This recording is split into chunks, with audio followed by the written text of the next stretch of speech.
আপোনালোক সকলোকে স্বাগতম জনাইছোঁ আপোনালোকৰ মৰমৰ ইউটিউব চেনেল ষ্টাডি ইন এছামিজলৈ। আজি আমি ইউপি টেট যিটো আপাৰ প্ৰাইমাৰী টেট আছে 2021 চনত যিটো হৈছিল তাৰে CDPৰ যিখিনি কুৱেশ্যন আছিল 30টা কুৱেশ্যন, সেই 30টা কুৱেশ্যন আমি আজি আলোচনা কৰিম। ইয়াৰ আগতে আপোনালোকক এনচাৰ কি দিয়া হৈছিল যদিও তাত কিছুমান আহোৱা থাকি গৈছে। আজি আমি ইয়াৰ ডিটেইলছ আলোচনা কৰিম। চাইল্ড ডেভেলপমেণ্ট এণ্ড পেডাগজিৰ যিটো ডি ছিৰিজৰ কুৱেশ্যন সেইটো। যদি আপোনালোকৰ তাতো কুৱেশ্যন আছে বা যদি নাই আপোনালোকে কমেণ্টত জনাব, মই আপোনালোকক সেইটো উপলব্ধ কৰাই দিম। সেই কুৱেশ্যনবোৰ আমি ভালকৈ আলোচনা কৰিলে গম পাম যে কোনটো লেভেলৰ পৰা কুৱেশ্যনখিনি আহে, আৰু আগন্তুক যিখিনি হাই স্কুলেই হওক বা হায়াৰ ছেকেণ্ডেৰী হওক যিকোনো টেটৰ কাৰণে যদি প্ৰিপাৰেশ্যন কৰি আছে তেতিয়াহ'লে CDPটোত আপোনালোকৰ অলপ সহায় হ'ব। অলৰেডি আপোনালোকে বহুতেই CDPৰ ভিডিঅ'বিলাক চাই আছে, আপোনালোকে কমেণ্টত জনাই আছে যে আপোনালোকৰ ভিডিঅ' লাগে। সেইকাৰণে মই আজি প্ৰথম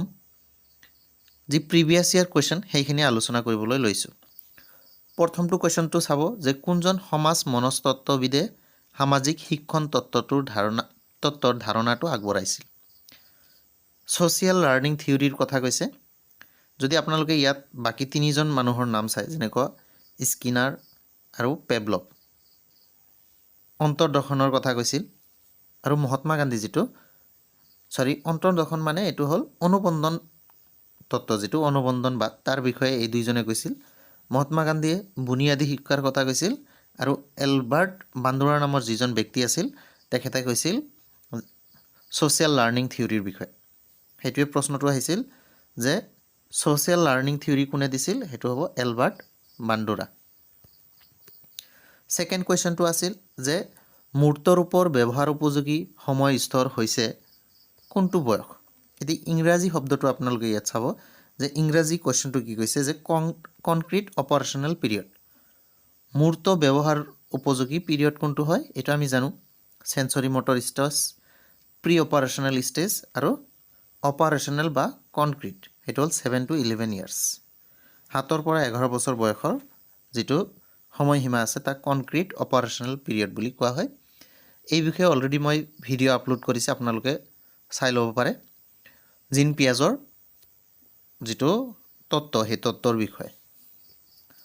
ইয়াৰ পিছৰ প্ৰশ্নটো আছিল যে তলৰ কোনটো প্ৰগতিশীল শিক্ষাৰ বৈশিষ্ট্য নহয়। প্ৰগ্ৰেছিভ এডুকেশ্যনৰ বৈশিষ্ট্য তলৰ কোনটো নহয়। আপোনালোকে অপশ্যনকেইটা চালে এনেও বুজি পাব। চাওক, প্ৰথমটো এ অপশ্যন কৈছে যে সামাজিক দক্ষতাসমূহৰ বিকাশ সাধন, যিটো আমাৰ ছ'চিয়েল স্কিল আছে তাৰ আমি কি কৰিব লাগে, বিকাশ কৰিব লাগে, ডেভেলপমেণ্ট। বি অপশ্যন আছিল সহযোগী শিক্ষণ আৰু সামাজিক দায়বদ্ধতাৰ ওপৰত গুৰুত্ব প্ৰদান কৰিছে। অভিজ্ঞতাৰ পৰা শিক্ষণ লাভৰ ক্ষেত্ৰত পুথিগত শিক্ষণক কম গুৰুত্ব প্ৰদান, পুথিগত শিক্ষণৰ ওপৰত গুৰুত্ব প্ৰদান। ইয়াত আপোনালোকে চাব যে বৰ্তমানৰ যি শিক্ষা ব্যৱস্থা সেই শিক্ষা ব্যৱস্থাত আমি যিটো পুথিগত শিক্ষণ, আমি কিতাপৰ পৰা যিটো শিকিব লাগে তাৰ ওপৰত গুৰুত্ব নিদি বৰ্তমান আমি কিহৰ ওপৰত গুৰুত্ব দিছোঁ যে প্ৰেক্টিকেলি কোনখিনি আমি শিকিব পাৰোঁ, আমাৰ স্কিল কেনেকৈ ডেভেলপমেণ্ট কৰিব পাৰোঁ, আমি সমাজৰ লগত কেনেকৈ খাপ খুৱাই আমাৰ স্থানীয় ভাষাত, মাতৃভাষাত আমি শিক্ষা গ্ৰহণ কৰিব পাৰোঁ। সেইকাৰণে আমি পুথিগত যিটো শিক্ষণ আছে তাৰ ওপৰত বৰ্তমান আমি কি গুৰুত্বটো কমাই দিছোঁ। তেতিয়াহ'লে অপশ্যন ডি হ'ব কাৰেক্ট। 4 নম্বৰ কুৱেশ্যনটো চাব যে নিম্নোক্ত কোনটো এজন ভাল শিক্ষকৰ গুণ। যে এজন কোৱালিটি টিচাৰ বা এজন গুড টিচাৰৰ কোনকেইটা এই 4টাৰ ভিতৰত কোনটো বৈশিষ্ট্য ভাল। ইয়াত চাব, যদি আপোনালোকে চাই 4টাই শুদ্ধ হ'ব। যে ছাত্ৰক শিকিবলৈ উৎসাহিত কৰা, পাঠ্যক্ৰম সময়ত সম্পূৰ্ণ কৰা, ভাল ফলাফল প্ৰদৰ্শন, ছাত্ৰ ছাত্ৰীক টোকা প্ৰস্তুত কৰাত সহায় কৰা। এতিয়া ইয়াৰ পৰা চাব যে পাঠ্যক্ৰম সময়ত সম্পূৰ্ণ কৰা, অলৰেডি আমি যিটো প্ৰগ্ৰেছিভ এডুকেশ্যন পালোঁ বা প্ৰগতিশীল শিক্ষা, তাত আমি পাঠ্যক্ৰমৰ ওপৰত ইমান কি কৰা নাই, গুৰুত্ব দিয়া নাই, পুথিৰ ওপৰত ইমান গুৰুত্ব দিয়া নাই, বা ছাত্ৰ ছাত্ৰীৰ ফলাফল কেনেকুৱা হৈছে তাৰ ওপৰতো আমি গুৰুত্ব দিয়া নাই। সকলোবিলাকে পাছ কৰাই দি আছোঁ, যিটো আপোনালোকে জানে। লগতে ছাত্ৰ ছাত্ৰী যিটো টোকা প্ৰস্তুত কৰি আছে, কিবা নোটছ বনাই আছে, কিবা লিখি লৈ আছে, তাৰ ওপৰতো আমি কি কৰা নাই, গুৰুত্ব দিয়া নাই। আমি গুৰুত্ব ক'ত বেছি দিওঁ, গুৰুত্ব বেছি দিওঁ যে ছাত্ৰ ছাত্ৰীসকলে নিজে শিকিবলৈ যাতে চেষ্টা কৰে, ছাত্ৰ ছাত্ৰীসকলে স্কুললৈ ৰেগুলাৰ যাতে আহে, বিদ্যালয়লৈ সদায় যাতে আহে, বা ছাত্ৰ ছাত্ৰীসকলে যিকোনো সমস্যা যিকোনো বিষয়ত নিজৰ জ্ঞান মানে শিক্ষকজন জাষ্ট কি হ'ব লাগিব, সহায়কাৰী হ'ব লাগিব, ফেচিলেটৰ হ'ব লাগিব। তেতিয়াহ'লে অপশ্যন এ যিটো আছে সেইটো হ'ব কাৰেক্ট, যে ছাত্ৰক শিকিবলৈ উৎসাহিত কৰা। ছাত্ৰ ছাত্ৰীক আমি কি কৰিব লাগিব, এনকাৰেজ কৰিব লাগিব। আৰু আপোনালোকে যিবোৰ অপশ্যন পাব য'ত আছে নেকি ছাত্ৰ ছাত্ৰীক উৎসাহিত কৰিব লাগে, তেতিয়াহ'লে সেইটো কাৰেক্ট হৈ যাব। CDBৰ ক্ষেত্ৰত এনেধৰণৰ কিছুমান শব্দ, এনকাৰেজ, আৰু এটা শব্দ আছে যিটো মুখস্থ। এই মুখস্থটো বৰ্তমান আমি এৰাই চলিব লাগিব, মুখস্থ বিদ্যাটো আমাৰ নালাগে বৰ্তমান। 5 নম্বৰ কুৱেশ্যনটো চাব যে নিম্নোক্ত কোনটো সামঞ্জস্যহীনতা অপসমযোজনৰ কাৰক নহয়। মেল এডজাষ্টমেণ্ট যিটো আমাৰ অপসমযোজন তাৰ কাৰক কোনটো নহয়। অপসমযোজন মানে আমি সমাজৰ লগত যিটো বা আমাৰ পৰিৱেশৰ লগত যিটো খাপ খাই চলিব পৰা হ'ব লাগে সেইটো হ'ল সমযোজন। অপসমযোজন হ'ল বিপৰীত, যে আমি সমাজৰ লগত একেলগত চলিব পৰা নাই বা সকলো মানুহৰ লগত মিলিজুলি থাকিব পৰা নাই। এইবোৰ যিবোৰ কাৰণ আছে সেইবোৰ হ'ল অপসমযোজনৰ কাৰক। তেনেকুৱা এটা কাৰক হ'ল অপশ্যন চিটো চাওক। প্ৰথমে বিদ্যালয়ৰ পৰা পলোৱা। ছাত্ৰ এজন বিদ্যালয়ত আহিছে কিন্তু বিদ্যালয়ত নাথাকি তেওঁ পলাই গৈছে, মানে এই সমাজৰ লগত তেওঁ খাপ খাব পৰা নাই। এইটো এটা অপসমযোজনৰ কাৰক হয়। সাহস নথকা, যদি ছাত্ৰ এজনৰ সাহস নাথাকে, মানুহ এজনৰ সাহস নাথাকে, তেতিয়াহ'লে তেওঁ সমাজৰ লগত কি হ'ব নোৱাৰে, খাপ খাব নোৱাৰে।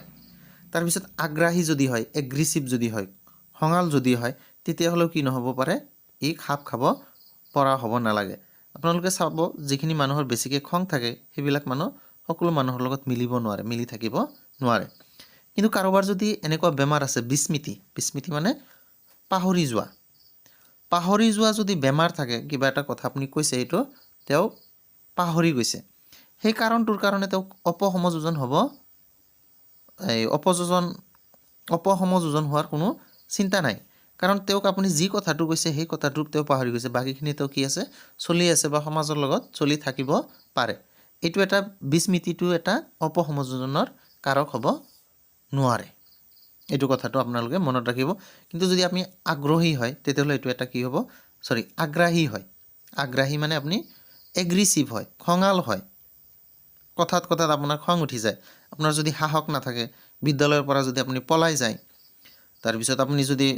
কথা কওঁতে ভয় কৰে, সেইটোৱে সাহস নথকা। তেনেকুৱা ধৰণৰ যদি হয় তেতিয়াহ'লে আপুনি অপসমযোজনত আপুনি থাকিব। ইংৰাজী যদি চাই আপোনালোকে ফৰগেটফুলনেছটো কি নহয়, মেল এডজাষ্টমেণ্টৰ এটা ফেক্টৰ নহয় বা এটা ফৰ্ম নহয়। কুৱেশ্যন নম্বৰ 6 চাব আপোনালোকে, 6 নম্বৰ কুৱেশ্যনটো, যে education is not preparation for life, education is life itself. এই কথাষাৰ কোনে কৈছিল? এই কথাষাৰ কৈছিল জন ডিউ। নামটো মনত ৰাখিলেই হ'ল যে জন ডিউৱে কি কৈছিল, education is not preparation for life, education is life itself. মানে শিক্ষা যিটো এইটো নিজেই এটা জীৱন হয়। আচলতে আমাৰ যিখিনি টেটৰ কুৱেশ্যন, সেই কুৱেশ্যনটো আহিব নালাগিছিল, এইটো ডাইৰেক্ট ফ্ৰেছ এটা উঠাই দিছে বা এজনৰ বক্তব্য এটা, বাক্য এটা উঠাই দিছে। এনেকুৱা ধৰণৰ প্ৰশ্নবিলাক আচলতে আহিব নালাগে। এইবোৰৰ দ্বাৰা জ্ঞান ইমানো মানে আমি পৰীক্ষা কৰিব নোৱাৰোঁ। আচলতে এই 7 নম্বৰ কুৱেশ্যনটো চাওঁ। এই 7 নম্বৰ কুৱেশ্যনটো কিন্তু বহুত ইম্পৰ্টেণ্ট হয়। এইটো আমাৰ লাগে যে শিক্ষণৰ শূন্য স্থানান্তৰণ কি, মানে জিৰ' ট্ৰান্সফাৰ অফ লাৰ্ণিং কি হয়। এতিয়া চাব শিক্ষণৰ যিটো ট্ৰান্সফাৰ 3 ধৰণৰ আছে, এটা হ'ল পজিটিভ, নেগেটিভ আৰু এটা জিৰ'। পজিটিভ কেতিয়া হ'ব, নেগেটিভ কেতিয়া হ'ব আৰু জিৰ' কেতিয়া হ'ব, মই তিনিওটাই আপোনালোকক কৈ আছোঁ। যদি আপুনি আগতে মানে পূৰ্ব অভিজ্ঞতা আছে বা জ্ঞান আছে, সেইটো বৰ্তমান অভিজ্ঞতাৰ লগত আপোনাৰ কিবা এটা খেলি মেলি লাগি গৈছে। আপুনি আগতে জানে যে মুখস্থ কৰাটো ভাল, কিন্তু বৰ্তমান সময়ত কি আমি মুখস্থ কৰিব নালাগে, তেতিয়াহ'লে আগৰটো আৰু বৰ্তমানটো আপোনাৰ অলপ কি হৈছে, খেলি মেলি লাগিছে, তেতিয়াহ'লে এইটো হ'ব আপোনাৰ নেগেটিভ ট্ৰান্সফাৰ। এই প্ৰথম যিটো আছে এইটো আপোনাৰ কি ট্ৰান্সফাৰ, নেগেটিভ ট্ৰান্সফাৰ, ঋণাত্মক। যদি পূৰ্বৰ অভিজ্ঞতাই নতুন অভিজ্ঞতা আহৰণত কোনো গুৰুত্ব নিদিয়ে, যদি আপোনাৰ আগতে যিটো নলেজ আছিল সেইটোৱে যদি বৰ্তমানত আপোনাৰ কোনো ধৰণৰ ইফেক্ট নকৰে, তেতিয়াহ'লে এইটো হ'ব 0 এইটো কি হ'ব 0 শূন্য কিন্তু যদি এনেকুৱা হয় যে এটা পৰিস্থিতিৰ পৰা পোৱা জ্ঞান শিক্ষণ দক্ষতা অভ্যাস প্ৰশিক্ষণ চিন্তা শক্তি ইত্যাদিক আন এটা পৰিস্থিতিলৈ স্থানান্তৰ কৰা প্ৰক্ৰিয়া আগতে আপুনি যিটো শিকিছে বা আগতে যিটো আপুনি জ্ঞান লাভ কৰিছে বা আপোনাৰ অভ্যাস যিটো আগতে আছিল বৰ্তমান এইটো কি হৈছে বেলেগ এটা কামত আপুনি ট্ৰান্সফাৰ কৰিব পাৰিছে লৈ যাব পাৰিছে বেলেগ কামতো খটুৱাব পাৰিছে তেতিয়াহ'লে এইটো কি হ'ব পজিটিভ এইটো হ'ব পজিটিভ লাৰ্নিং ট্ৰান্সফাৰ বা পজিটিভ ট্ৰান্সফাৰ অফ লাৰ্নিং বা শিক্ষণৰ সমন্বয় স্থানান্তৰণে সকলো বিষয় ফলপ্ৰসূভাৱে বুজাত সহায় কৰে এইটো এটা উদাহৰণ আপুনি কি ল'ব পাৰে যে আগতে আপুনি চাইকেল চলাব জানিছিল যেতিয়া আপুনি বাইক চলাব ধৰিলে তেতিয়া আপুনি সেই চাইকেলৰ যেটো আপোনাৰ নলেজটো আছিল সেইটো আপুনি বাইকত লগাই দিব পাৰিলে এইটো হ'ল আপোনাৰ পজিটিভ ট্ৰান্সফাৰ জিৰ' ট্ৰান্সফাৰ যে আগতে আপুনি সাঁতুৰিব পাৰিছিল আপুনি কি কৰিব পাৰিছিল সাঁতুৰিব কিন্তু বৰ্তমান আপুনি কি কৰিব লাগে বাইক চলাব লাগে কিন্তু সেই সাঁতোৰাৰ নলেজটো আপোনাৰ বাইক চলোৱাত সহায় নকৰে এইটো হ'ল জিৰ' ট্ৰান্সফাৰ কিন্তু যদি এনেকুৱা হয় যে আপুনি আগতে কি কৰিছিল ভাৰতবৰ্ষত এই চাৰিচকীয়া চলোৱা শিকিছিল যদি আপুনি বাহিৰৰ দেশত যায় ডুবাইত যায় তেতিয়াহ'লে আপুনি সেই গাড়ী চলোৱাটো অলপ অসুবিধা হ'ব চাৰিচকীয়াটো কাৰণ তাত নিয়ম কানুনটো বেলেগ বা সেইটো আপুনি লেফ্ট ছাইডত বহিব লাগে তাৰো কিছুমান নিয়ম আছে সেইটো হ'ব আপোনাৰ negative transfer of learning 8 number কুৱেশ্যনটো চাব আমি অলপ ডিটেইলছ গৈছোঁ সেইকাৰণে আমাৰ অলপ সময়টো অলপ বেছি লাগিব ভিডিঅ'টোত যদি তেনেকুৱা হয় মই 15টা কুৱেশ্যনতে সামৰি দিম আজি 8 নম্বৰ প্ৰশ্নটো চাব যে জিন পিয়াগেটৰ শিক্ষণ মানে জিন পিয়াজেট যিটো আছে তাৰ শিশু শিক্ষণ প্ৰক্ৰিয়াৰ 4টা স্তৰৰ ভিতৰত কোনটো স্তৰত নিজৰ আৰু বস্তুৰ মাজত পাৰ্থক্য সংঘটিত হয় আমি জানো যেটো জিন পিয়াজৰ লাৰ্নিঙৰ যেটো প্ৰসেস আছিল তেও তাত 4টা ষ্টেজৰ কথা কৈছিল এটা হ'ল প্ৰাক সংজ্ঞানাত্মক স্তৰ মূৰ্ত আৰু বিধিবদ্ধ সংবেদী মানে সেন্সৰি মটৰ প্ৰি অপাৰেশনেল আৰু এটা আছিল আপোনাৰ ফৰ্মেল অপাৰেশনেল স্টেজ ইংৰাজী শব্দকেইটা চাওক সেমি মটৰ স্টেজ বা সেন্সৰি মটৰ স্টেজ তাৰপিছত প্ৰি অপাৰেশনেল কনক্ৰিট বা অপাৰেশনেল স্টেজ তাৰপিছত ফৰ্মেল অপাৰেশনেল স্টেজ এতিয়া কোৱেশ্চনটো সুধিছে কি যে ডিফাৰেন্সিয়েট কৰিব পাৰে সেলফ আৰু অবজেক্ট নিজৰ আৰু বস্তুৰ মাজত কোনটোত তে পাৰ্থক্য ধৰিব পাৰে এই কোৱেশ্চনটো অলপ কি হয় খেলিমেলি আৰু কন্ট্ৰভাৰ্চিয়েল কোৱেশ্চন এতিয়া আপুনি যদি চাই সেন্সৰি মটৰ বা সেমি মটৰ স্টেজ প্ৰথম যেটো স্টেজ তাত ল'ৰা ছোৱালীবিলাকৰ কি থাকে অবজেক্ট পাৰ্মানেন্স থাকে আকৌ যদি আপোনালোকে প্ৰি অপাৰেশনেল স্টেজবিলাকত চাই তেতিয়া হিহঁতৰ অবজেক্ট পাৰ্মানেন্সটো নাথাকে আকৌ অবজেক্ট পাৰ্মানেন্সটো কি হয় মানে বস্তুৰ স্থায়িত্ব আপুনি হাতত মোবাইল আছিল ল'ৰাজনে দেখা পাইছে ছোৱালীজনী দেখা পাইছে বা কিছুৱে দেখা পাইছে এটা আপুনি বেলেগত থৈ দিছে তথাপিও ভাবিব হেতু বস্তু আছে যদি বস্তুটো তেও অনুভৱ কৰিব নোৱাৰে ধৰিব নোৱাৰে তেও ভাবিব হেতু আছে হেতু হল অবজেক্ট পাৰ্মানেন্স যদিহে আপুনি ভালকে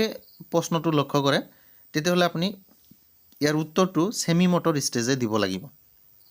কিন্তু যদি বেলেগ ধৰণে আপুনি চাই তেতিয়াহলে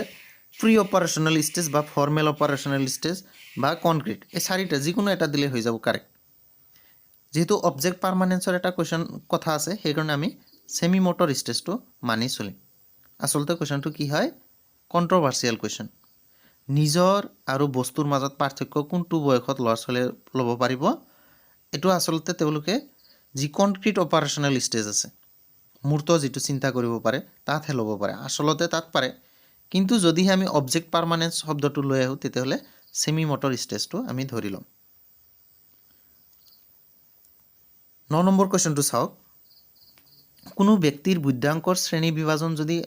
80 পৰা 90 ৰ ভিতৰত হয় তেন্তে ব্যক্তিজনক জনা যায় যদি কি হয় 80 পৰা 90 লৈ হয় তেতিয়া কি হয় তাক কি বুলি কোৱা হয় ক্ষীণ বুদ্ধি সম্পন্ন বা এটো ইংৰাজী শব্দটো আছিল ডাল ইংৰাজী শব্দটো মনত ৰাখিব অলৰেডি মই আপোনালোকক আইকিউ যেটো আছে আইকিউ চাৰ্টটো বনাই দিছিলো তাত আপোনালোকে গৈ পিনে চাই ল'ব পাৰিব ভিডিওটোত যদি আপোনালোকে ইন্টেলিজেন্স বুদ্ধিৰ যেটো ভিডিও আছিল আপোনালোকে পাৰ্ট 1 পাৰ্ট 2 পাৰ্ট 3 বিলাক চাইছে তাত পাব কোৱেশ্চন নম্বৰ 10 চাব যে মনোবিদ আব্ৰাহাম মেছলৰ মতে শিশুৰ সৰ্বাধিক প্ৰয়োজন কি আব্ৰাহাম মেছলজি তেওঁ নিডছ মানে প্ৰয়োজনৰ বিষয়ে এটা কি বনাইছিল চাৰ্ট বনাইছিল মানে কোনটো প্ৰয়োজন আপোনালোকে এইটো মই অলৰেডি ভিডিঅ' দি দিছোঁ তাতো আপোনালোকে পাব একেবাৰে সৰ্বাধিক প্ৰয়োজন একেবাৰে ওপৰৰ লেভেলত কোনটো আছিল সেলফ এক্সুৱেলাইজেশ্যন কি শব্দ আছিল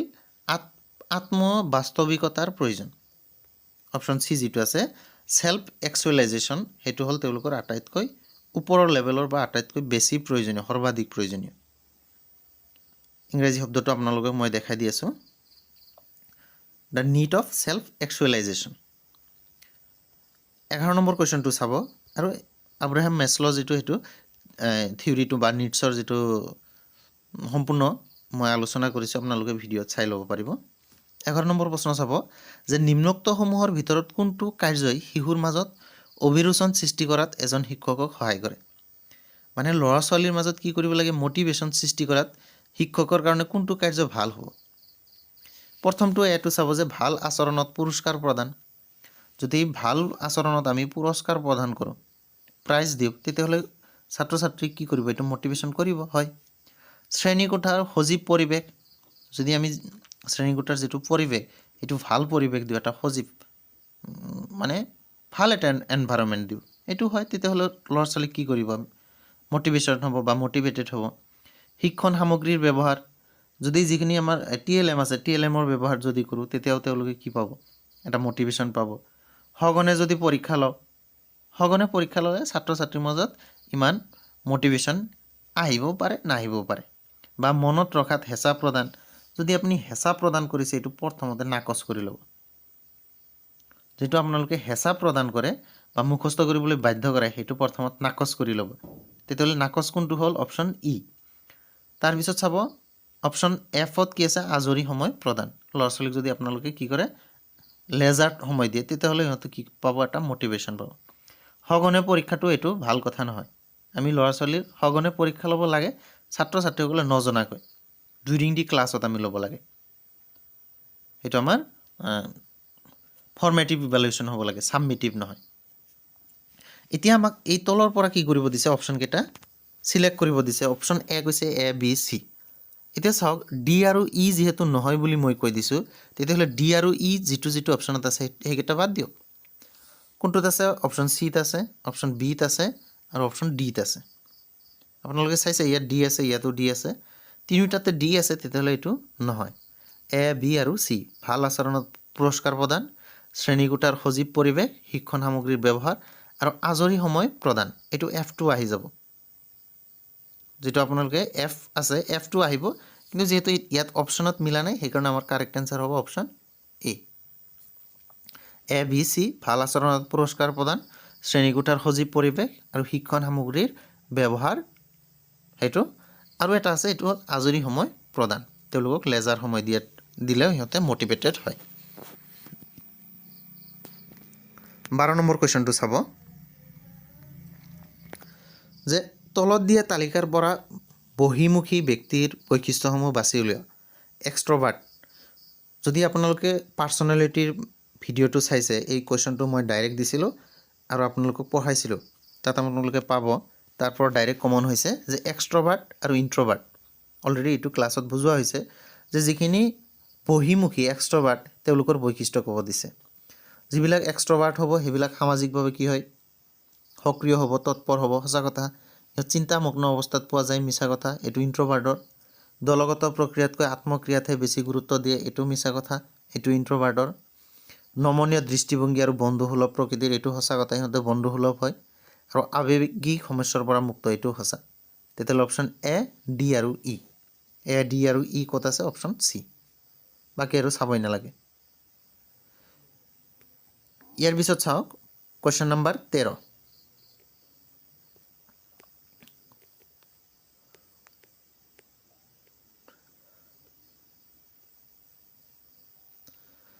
কুৱেশ্যন নম্বৰ 13ত কি কৈছে আপোনালোকে চাওক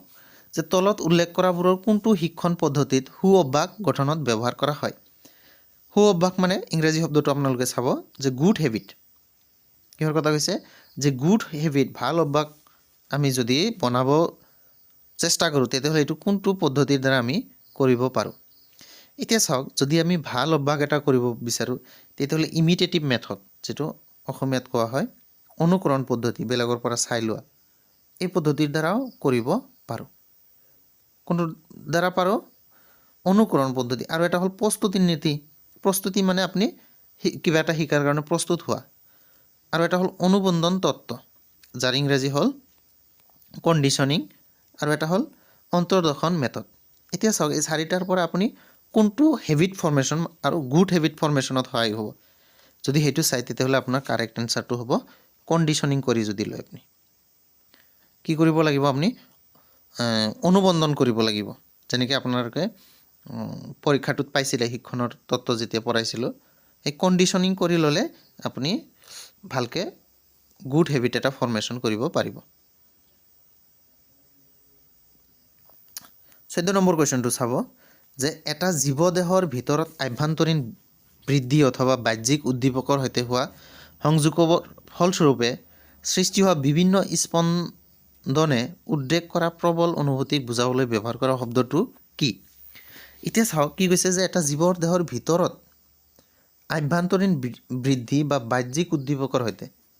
ভিতৰৰ ফালে কিবা এটা বৃদ্ধি হৈছে গ্ৰথ হৈছে বা বাহিৰৰ পৰা কিবা এটা উদ্দীপক পাইছে তেতিয়াহ'লে যদি আমাৰ ভিতৰত কিবা অনুভূতিৰ সৃষ্টি হয় সেই অনুভূতিক কি বুলি কোৱা হয় এইটো হ'ব আবেগ এইটো কি হ'ব আবেগ বাহিৰত কিবা এটা দেখা পাইছে মানুহক বাঘে কামুৰিছে বা বাঘে দৌৰিছে সেইটো দেখা পাই আপোনালোকৰ কি হ'ল এটা স্পন্দনে উদ্ৰেক কৰিলে বা এটা অনুভূতিৰ সৃষ্টি হ'লে এই অনুভূতিটোৰ নামে আমি কি বুলি কওঁ আবেগ বুলি কওঁ 15 নম্বৰ প্ৰশ্নটো চাব যে তলৰ কোনটো সক্ৰিয় শিক্ষণৰ উপাদান নহয় এতিয়া চাব প্ৰশ্নটো সুধিছে কি যে তলৰ কোনটো সক্ৰিয় শিক্ষণৰ উপাদান নহয় সক্ৰিয় মানে আমাৰ যেটো